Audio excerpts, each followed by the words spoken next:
Hey guys, it's Brian Hilliard here, author of the best-selling book, Networking Like a Pro and Winning in Direct Sales. And I got to tell you, I am super fired up because we have Callie Teegardin here. She is an entrepreneur and professional network marketer. And Callie, thank you so much for joining us. We really appreciate it. Thanks, Brian. I'm so excited to be here. Awesome, awesome, awesome. Well, I know one of the things that we had talked about, we obviously met through a mutual friend, Annette. And one of the things that when Annette and I were talking, she's like, look, you need to talk to Callie because she has been through some different things in her kind of professional life and doing some different things in terms of her business and things like that. So I really wanted to, and we were talking about this before, I really wanted to kind of dive into the journey that you have taken. You know, you started off as in corporate, right? Mhm. And which is fine, nothing wrong with that. If people are still in that, that's fine too. But you started off just like most people, including myself, you started off in corporate. Over a period of time, you wound up actually culminating in being the affiliate of the year in 2020 for the Send Out Cards Company. And part of it is being able to talk a little bit about like, how is it? I know that there were some bumps on the road, I'm sure. But walk us through a little bit just to get the ball rolling. How did you start off as being somebody who may or may not have known that much about network marketing to, you know, doing some things, maybe some things don't work out, and then all of a sudden you get to be, you know, the affiliate of the year. Talk to us about how that happened in terms of your journey, if you don't mind. That's a big journey there. So, I really didn't know about network marketing. I knew a lot about entrepreneurism. My parents were both entrepreneurs growing up. I went to Notre Dame, and at first I thought I would just go into my parents' business, my dad's business, but I realized I wanted to go in the corporate world and learn. And so, always in the back of my mind, I knew that I was an entrepreneur. Um, Though corporate world came calling out of college, I went into it. I was always in some aspect of sales. I spent about 13 years in the sales world. I was married to my first husband at the time. He started his own business. And so I thought I could live vicariously through him. He was in a bricks and mortar type of business with his parents. And I was just going to be the one that stayed in corporate, had the health insurance, that. And one day I woke up and I realized I was miserable in the corporate world. And it wasn't so much the job, it was that my boss and my company owned my life. I was spending 70% of my time on the road, and I had 12 days of vacation. And if you know anything about me, 12 days of vacation just doesn't work. I'm a girl who, and I think this is an entrepreneurial kind of trait, I don't mind working, but I want to do it on my own time. Right? Sometimes we work lots and lots and lots, and sometimes we're like, okay, I'm working 2 hours and then I'm going to go play golf. And so Right. that's what I dreamed of in a lifestyle. And I knew I could never have that in corporate. And so I ended up going to a party hosted by my hairdresser. And her sister had come in town, and it was network marketing. Didn't really understand the profession. Having been in my circle, I'd been to lots of home parties, right? All the different products that are sold through that. I love this profession. Though every time I heard someone's story, it was always about how they were doing this business to make a couple $100 extra a month and to get away from the husband and kids. And I love that this profession does that. Though that doesn't resonate to me. I didn't have kids. I was already traveling, so I wanted to see my husband more than, be away. And I wasn't looking for a couple $100 a month, right? I was thinking, how do I get out of this job? And so when my hairdresser sister came in, she talked about how she was quitting her job to pursue her network marketing business full time. And I just was like, what? You can do that in this profession? Had no idea that was even possible. And so they got my attention. I decided back then to become a consultant because I could get my products at a discount. Right. And then my husband at the time and I went to South Africa on a trip. I used 6.5 of my 12 vacation days, and it was March. And I literally over there stopped and smelled the roses. Like literally, I remember it and thinking to myself, if I don't do something differently, I will still be in this situation 35 years from now. That's right. Yeah. That's exactly right. And I think, you talk about the catalyst, you talk about the road to Damascus moment.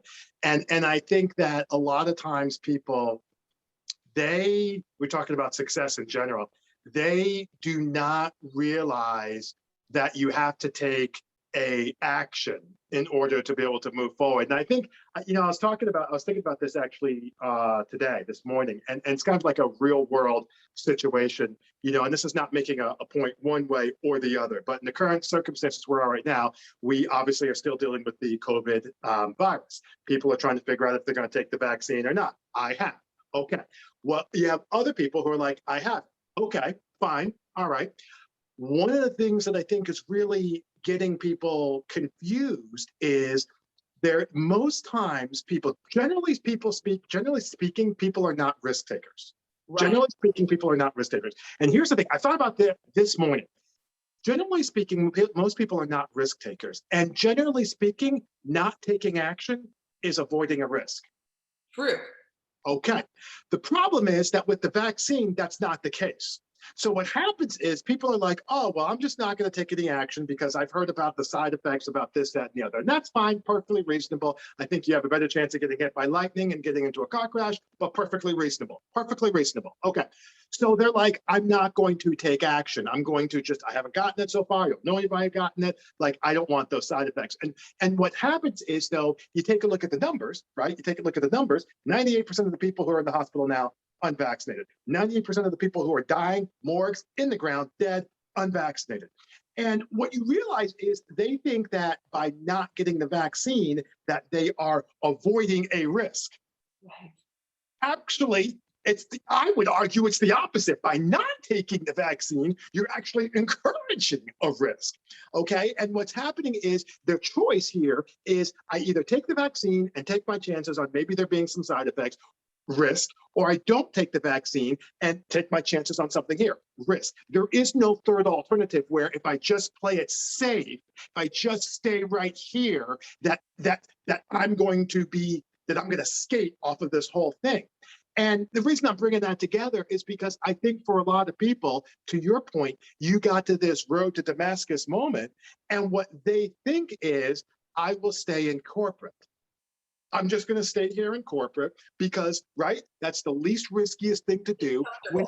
When it's right, it's comfortable. It's actually the most riskiest thing you can do, in my opinion. I think it's one of the most riskiest things you could do professionally. Obviously, there's other risky things you can do. But, when you talk about professionally, staying in a corporate job really, really can be a tough one. So what was it that made you, because I know we have some people who are listening and who are thinking they might be in that exact same scenario. So you said South Africa? Did you say South Africa? Okay. So in South Africa. Hmm? In Stellenbosch, South Africa. I can tell you exactly where I was. What was it that was the tipping point for you when you're like, and it might not be one thing. Like I found that when I get these insights, it's almost like asking, sometimes when you ask people what the tipping point is, that's like asking, when did you get to the boiling point for putting the water? The answer is it was all 212 degrees. But like, what was it to the best of your ability that puts you over the top where you're like, you know what?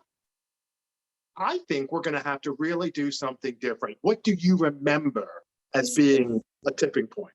So I remember that literally smelling those roses. There was, the Cape Dutch architecture, the white buildings. We were at an estate called Ruston Verdi. I don't pronounce that right. Okay. And I literally remember taking in that whiff, and it was like I was present, like really present in the moment. And one of the things that flashed into my head about 2 or 3 weeks before I went on this trip, okay, I was out with one of our salespeople. Okay. And I was a national account manager at the time and was visiting one of the accounts. And there was a gentleman that we sat down and talked with, one of our buyers, like at another company, and he had a retirement clock on his desk, right? Whoa. Yeah. And he was counting down, and he was less than a year from retirement. And literally I'm watching the seconds, like they're talking about cutting tools because I was in an industrial supply, and I'm watching the seconds count down. I'm like mesmerized by this clock. And I'm a numbers person. Like I do math in my head. And that's where I said the 35 years, right? Because I was 30 at the time. And I was like, 35 more years times how many days, times how many hours, times how many minutes. And like this big number started calculating in my head. I'm like, I can't do that. Like, oh my goodness. Like when I really looked at it from a day standpoint or an hour, what 30 more years of corporate was going to be, I was like, I've got to find a way. And so then I went to the party. Then we left for South Africa. Or I might have already gone to the party. I don't remember the exact hour. That's But in fine. that moment in Africa, smelling the roses, there was something about being there that just said, I want more of this. I'm using 6.5 of my 12 days of vacation. I love to travel. Will I ever be able to do this if I have, 30 years times 365 days times 24 hours more until I can retire? That is so interesting. And that's usually how it happens. Like you start off with a seed is planted, right? There's a seed and you're sitting, and it's totally usually not necessarily inconsequential, but definitely usually out of the blue. Like you're not expecting it. You weren't expecting to see that, I'm sure. And you're going in, and that kind of, it's almost like a triggering mechanism, it sounds like. And Yeah. then from there, it back to the point we were talking about, it sounds like you just made a calculation. You said, listen, I can stay where I am, and that's door number one, and I will never, leave the country for more than 3 weeks, never consecutively, and that's fine. Or I can try something different and make the move and do some of that. What got you into network marketing specifically? Like, so now you realize you're going to do the entrepreneurship. Why network marketing? So what I saw with my husband at the time, I'll call him my ex-husband now, but he had the business. I was supposed to be the one in corporate having the health insurance and all that. Okay. And so we had spent so much to start that brick and mortars business with his parents. We really didn't have the resources to go out and start another brick and mortar type of business. Okay. And so when I saw network marketing and saw the fee to get started, right? Knew that the company handled the shipping, all the technology, the back end, everything Right. that I don't really want to deal with, having a Right. husband who had his own business and saw that, and Mm. knowing that I could just go sell and find a team, and I could do it part-time alongside my full-time job, right? Because in the beginning, it wasn't like, okay, you can quit your job and go follow this. So I was like, okay, this is something I can do. So at some point, hopefully, the plan was to be able to leave my job. Okay. So network marketing afforded you a angle, for lack of a better term, to be able to get in there and do some of that. That's interesting. Okay. So take us on the journey. I know one of the things will continue. We're on the journey now, but I know one of the things was the first company that you worked with, and we don't have to name names, but the first company that you worked with didn't work out for you for whatever reason. What was in your opinion, what would you have done differently? Or maybe, so because there's some people who are listening who might have already taken the plunge and maybe it's not working out exactly. What would you say to that? Like, what would you have done differently as you think So of that? the number one thing I would have done differently is I would have put myself to understanding network marketing as a profession much sooner. So in my second company, the company I'm in now, I had a mentor say, and I'm going to take it back to then, but I had a mentor say, he came in and I was, at this point, I was 7 years into the profession, right? Okay. I had quit my full-time job. I hadn't replaced my income, right? Income, I right. quit my job because I finally convinced my husband that we needed to quit so we could travel more, which Right. had its own issues because now I didn't have incentive to go build my business. Right. Right. Right. But anyway, I was talking to this mentor. He had come in to do a live event, right? A hotel event that we're very familiar with pre-COVID days in this. Right. And I was taking him back to the airport and he said to me, I don't know, I was talking to a guy, college came up. He said, Callie, where did you go to college? And I said, Notre Dame.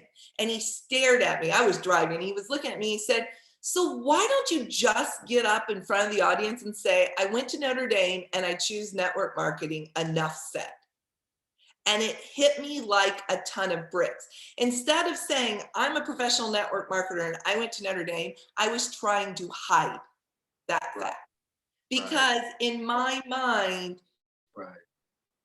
college grad, Notre Dame grad, this wasn't something you pay for an education and then you go into network marketing, because we don't talk about those stories, right? It's not the stories I was hearing from the stage. It was the rags to riches stories, which I love, though there was, and in my family, my parents didn't understand network marketing.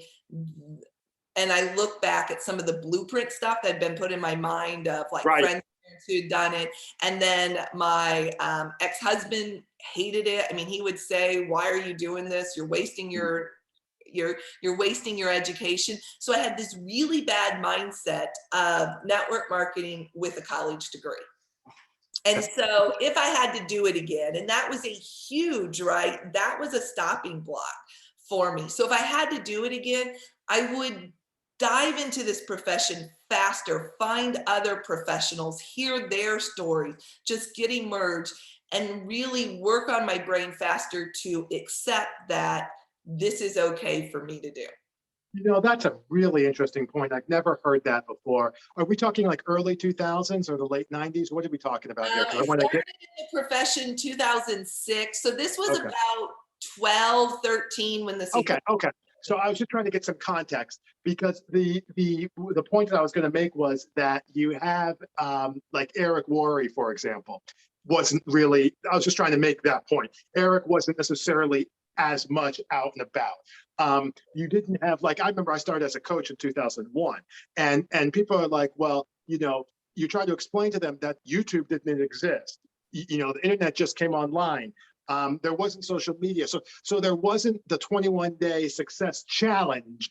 Okay. You didn't have, you know, Dean Graziano and Tony Robbins coming to you on a Facebook ad. You're like, oh, maybe I should take that course. Like, it wasn't like that. It was very not like that. So it could be, if you were to take people today and put them back into 12 or 1, they would feel like they were completely isolated. It's a different ball game. And then the same people that I'm saying, if you took us back to the 90s, they would be talking about how they only had 3 channels on the television, and it was this, that, and the other. So each, I think, not generation per se, but definitely group has its own thing.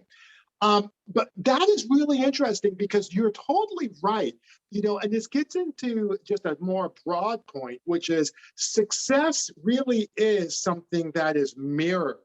At the very least, success is something that's mirrored to the degree that you're able to, you know, success is something that's mirrored when you have a willing vessel, and you are actually, you know, wanting to do it, and you have somebody who's showing it to you in good faith.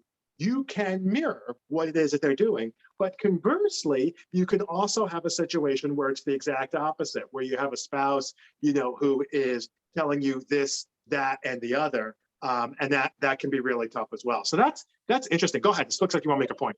The interesting thing is that, and what I learned was, in the bigger lesson in that was, I needed to believe in myself more than I believed in the opinion of my spouse, of my parents, right? I got into this profession because I saw what it could do.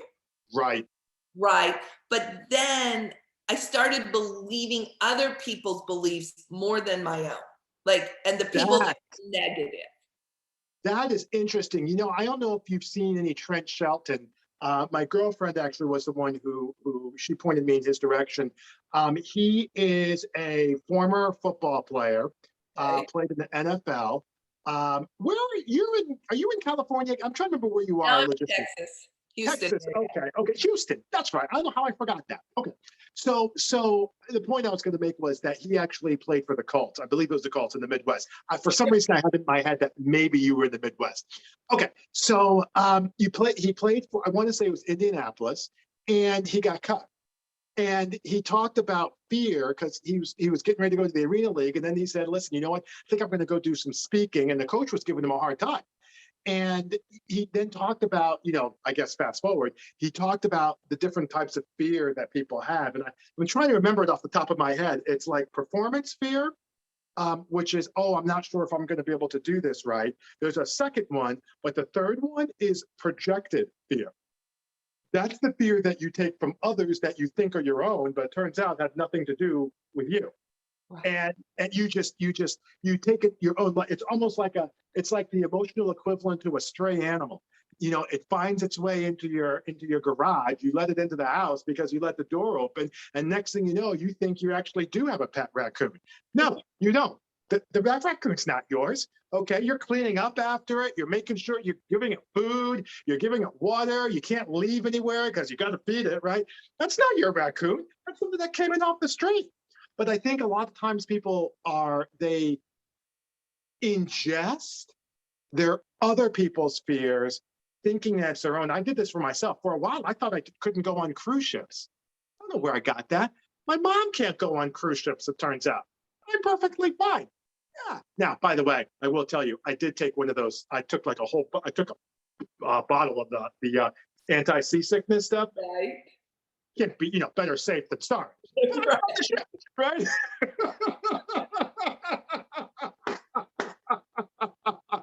And to really be able to do that. So that's really some good stuff. Okay, so now you are past your first company, you're in your second company, you're playing your game. What was kind of the inflection point where you're like, boy, you know what, I'm going. And then at some point in economics, they call it an inflection point. That would be like steam, internet, coal, cars, inflection point. Okay, where it really just changes. What was your inflection point, do you think, with your business in the second company? So there's been a few, but the first one, there's been a few. There's definitely been, because nothing's a straight line. No, it's not.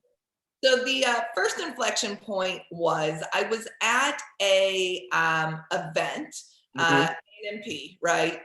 Association Network Marketing Profession. Yep. It was back in the same kind of time period. Right. And I was there with a couple of my team members. It was up and down. And the last night of the event, our founder was there. Our number one income earner was there. There was a couple other top people in our company. And there was a dinner. And at the founder and number one income earners table, there was an empty seat. Right. Okay? Though I was with my team. And so I didn't want to leave my team, but I wanted to sit with them, right? I'd read you need to spend your 5 closest friends are what you're worth. And I was like, I need to be at that table. At that point, they didn't know who I was. Right. And so even though I kind of thought they did, what happened is I justified to myself, if they came over and invited me, it would be okay to tell my team members, hey, I can't turn this down, so I'm going to go sit with them, right? So I'm sitting here. Well, the invite never came. Right. Never came. They didn't know who I was because I wasn't doing anything special. I was building a business, but it wasn't anything big, special, get noticed for, right? Not winning any contests, not making promotions fast, nothing that you get noticed for. I was comfortable. Right? I had quit my job, which was my goal, not because my business allowed, but my husband and I just finally agreed that we wanted to travel more. And so I was just ho-humming along. Well, in that moment, I got really mad because it was the first time in my life, in my corporate world, people knew who I was. I was really good at what I had done. I would be known, by the CEO, the founder. And in this company, I was ho-hum. And it made me mad. And so I went home from that event and I went to work. Not that I hadn't been kind of working. I mean, I was showing, but what I did is I started tracking my numbers. And what I realized, I was talking to a lot of people, but I wasn't talking to a lot of people about our product and our opportunity. I was doing a ton of networking. I was doing lots of one-on-ones, but I wasn't doing very many presentations.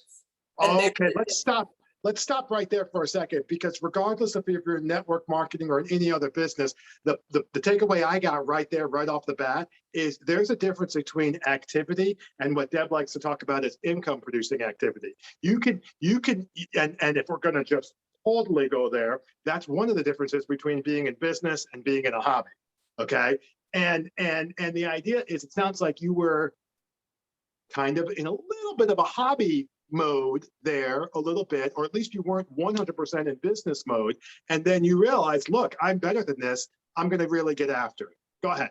And I thought I was in business mode. I was doing the actions, right? I was Right, going to network meetings. I was having the one-on-ones. Though I right, get uncomfortable at times about talking about the business, the right, right, opportunity. right, And so I literally started filling out a block. And every time I showed someone, and I had, if their name couldn't go in a block unless I showed them the opportunity, like, right. because I was uncomfortable. And so literally that was the game changer. I had to write Okay, down. And so if you and I met and I told you about my product, but I didn't even mention the opportunity, your name right, didn't go in the block. right, right. Right. And so it was like, it was, and having been in sales, I knew this, but again, I wasn't comfortable. There wasn't anything pushing me out of the comfort zone. Right. Right. We, with the other business my husband had, the bricks and mortar, we made enough. We were traveling. I used to say at that point in my life, I needed 50 vacation days a year if I was still in corporate, right? There was nothing that I was comfortable Right. until I Right. got mad enough, right?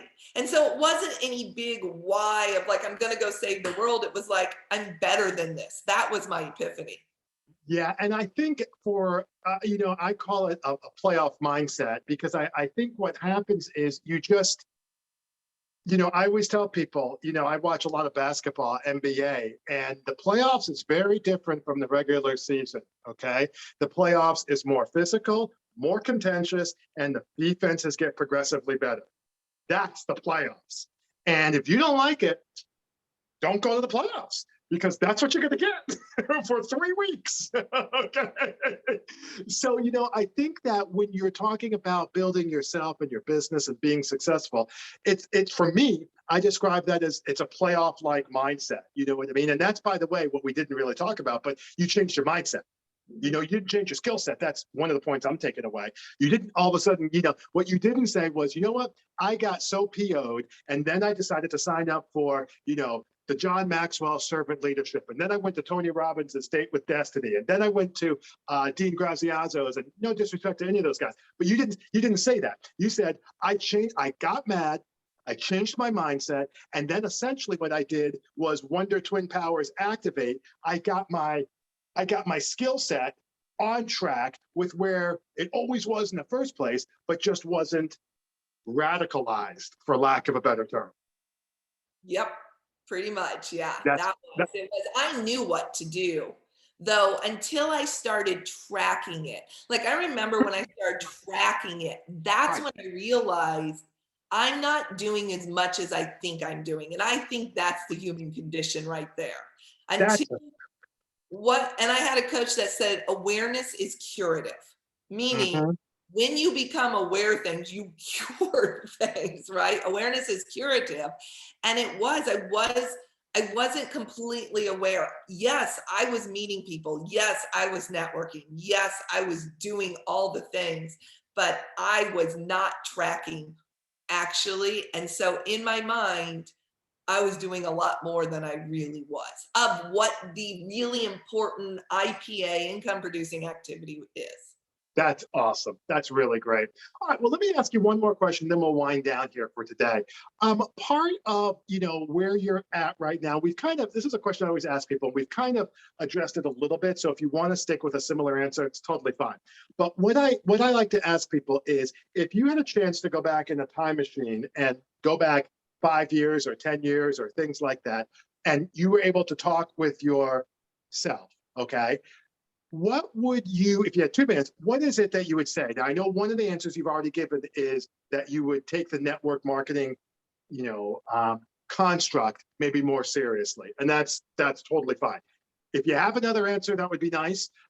In terms of what you would go back and tell your younger self that you now know that obviously you didn't know at that time.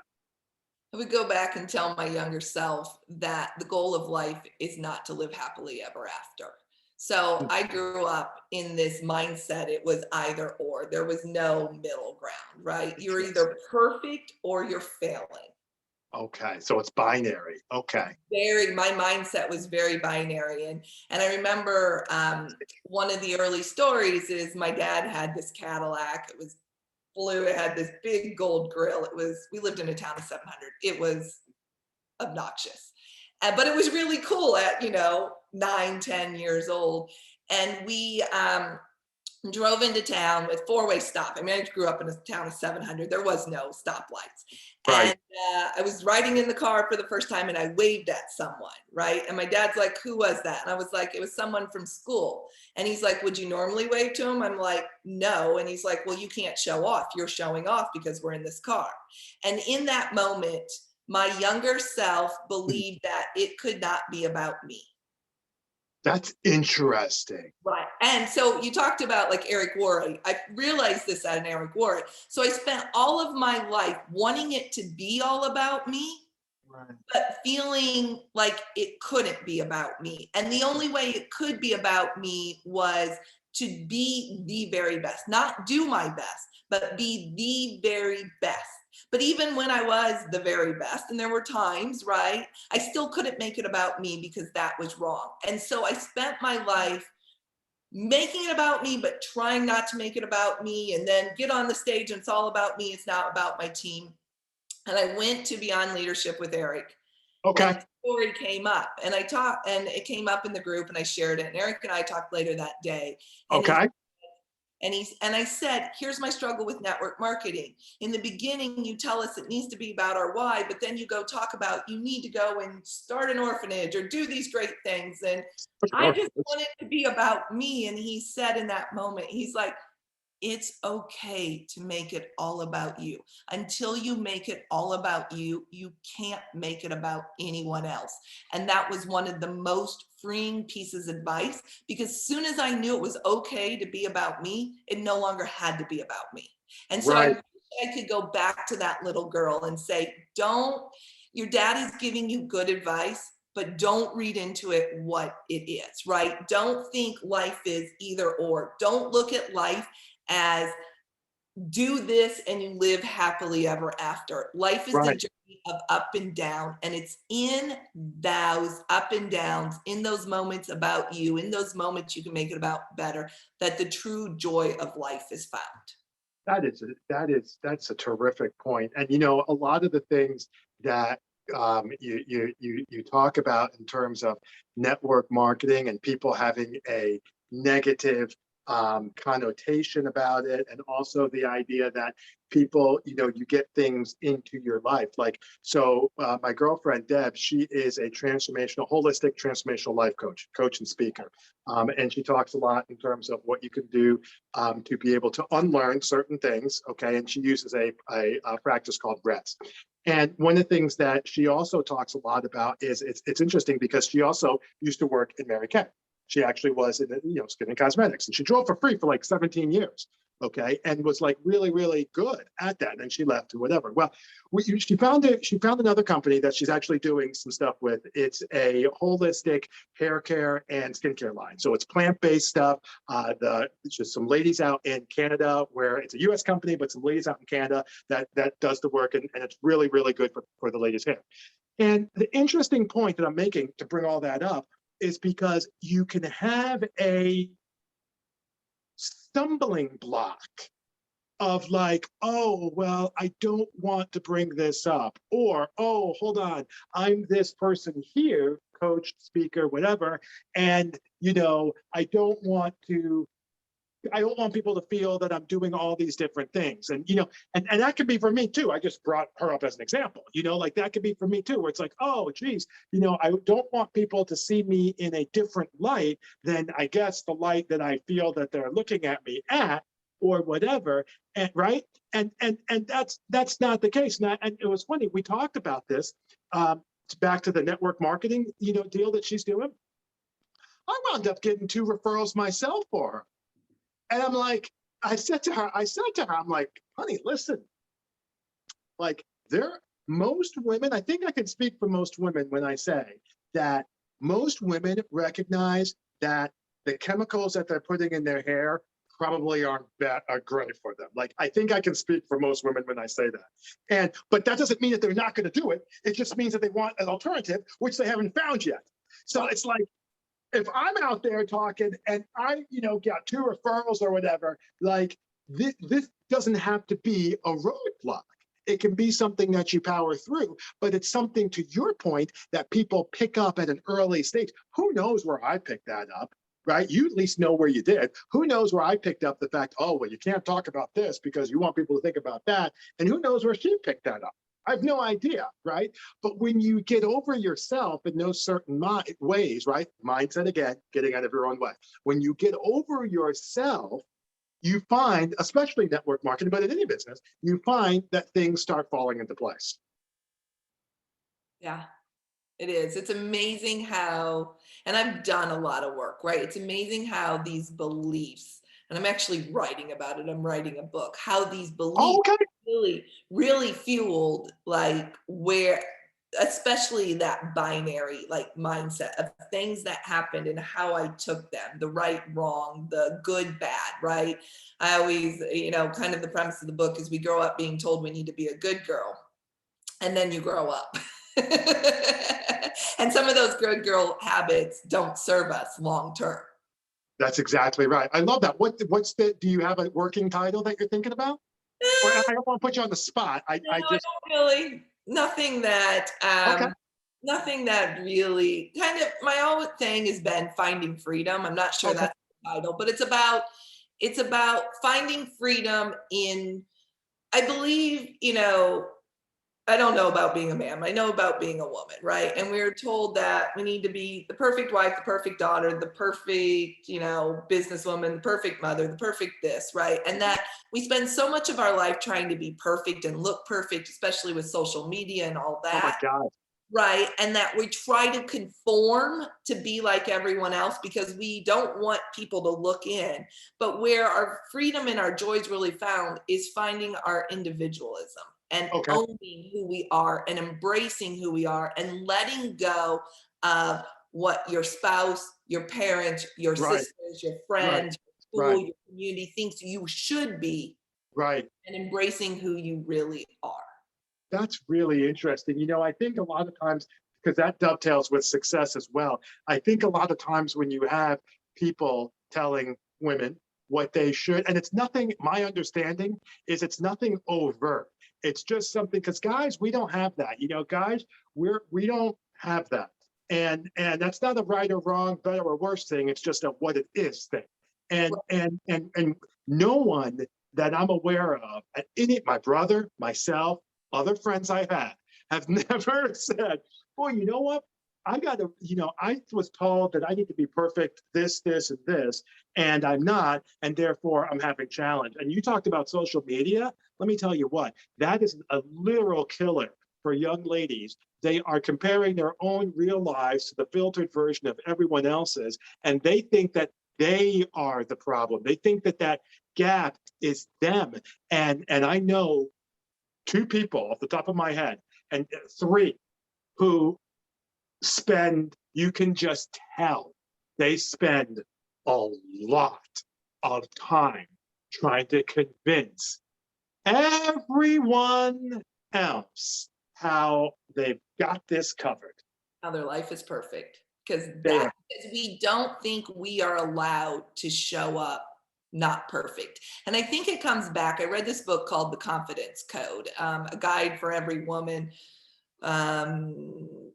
Callie K, and there's 2 authors in it. But one of the things that I've always remembered from the book is they talk about as young girls, right, versus young boys. We were told in school, look at her, she's the good girl. She's the one sitting in the corner reading her book in quiet. That's interesting. Versus a little boy, it's, oh, they're just rambunctious. That's who they are. That's exactly right. So girls are trained from a very young age to be this good girl. That is really, really interesting. That's exactly right, because as guys, we're going out and right, it doesn't register. It doesn't matter. We literally do not care. It's just like it's just not. Right. And yeah. And so it was the good girl and, all the things that went around being the nice, good and good girl. Right. Mhm. And that doesn't serve women when they get into a business environment. You're Right. right. One of the things they talked about in there was, and it was a really interesting story. There was a manager, right? And she had two employees, they were both brand new. And the female wouldn't take her ideas to the manager, right? And she was quiet because she was being the good girl. She wouldn't talk until called upon. The guy in there was always just like, hey, what about this idea? And some were horrible, but some were great. But when it was time for the promotion, who did they think of? The guy Right, who was always thinking. And not that she didn't have ideas, right? It's just we've been trained differently. And I don't, right. it is. And so it's breaking that training of this is so the good girl, and I took that to be perfect, right? That I was Right, not good right, unless I was perfect. right, right. That is really, really good. I might have to introduce you to Deb because she actually has a lot of stuff talking about like in her Facebook group and some of the other things. We'll talk about that offline. But boy, unintended topic there. That was really, really good. Callie, can these people, how can they get in touch with you or kind of see you either on social or maybe on LinkedIn? Where can we Yeah, find best place to find me is on Facebook. That's where I spend most of my time. you? Okay, Callie Garden. Got a business page, but message me on my regular like friend page. okay, Um, that's the best place to find me. In there, you'll find my link tree with everything as well. okay. But yeah, Okay, well, cool. Well, let's spell your last name. Teegardin. Callie, first name, Teegardin, last name. And I really, really appreciate it. That was some really good stuff. And I'll be waiting to hear. We'll have to have you come back on maybe when you get your book done and go from there. All right. You guys have yourselves a great day. I hope you are having a chance to take some notes, some really, really good stuff. Thanks so much, Callie. We really appreciate it. thanks everyone. Thanks, Brian. Bye.